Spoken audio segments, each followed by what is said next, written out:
നമസ്കാരം. റാഫ്റ്റർ ഫുട്ബോളിലേക്ക് അവർക്കും സ്വാഗതം. തുടരൻ തോൽവികൾക്കും സമനിലകൾക്കും ശേഷം ഒടുവിൽ സാന്റോസ് വിജയപഥത്തിലേക്ക് എത്തിയിരിക്കുന്നു. നെയ്മർ ജൂനിയർ സിരിയെ മത്സരം കളിക്കാനിറങ്ങി. അദ്ദേഹം സബ്സ്റ്റിറ്റ്യൂട്ട് റോളിൽ 64-ാമത്തെ മിനിറ്റിലാണ് വന്നത്.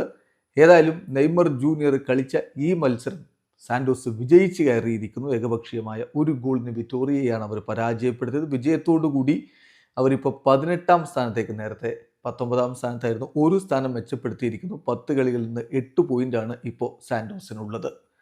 മത്സരത്തിൽ സാന്റോസിൻ്റെ വിജയ ഗോൾ 18-ാമത്തെ മിനിറ്റിൽ തന്നെ ഗുയർമെ നേടിയിരുന്നു.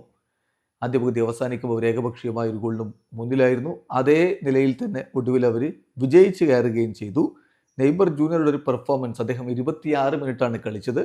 ആ 26 മിനിറ്റ് കൊണ്ട് അദ്ദേഹം ഒരു ഷോട്ട് ഉതിർത്തു. അത് ഓൺ ടാർഗറ്റിലേക്കായിരുന്നു. 83% passing accuracy. ഒരു ഡ്രിബ്ലിംഗ് അറ്റംപ്റ്റ് നടത്തി, അത് സക്സസ്ഫുള്ളായി.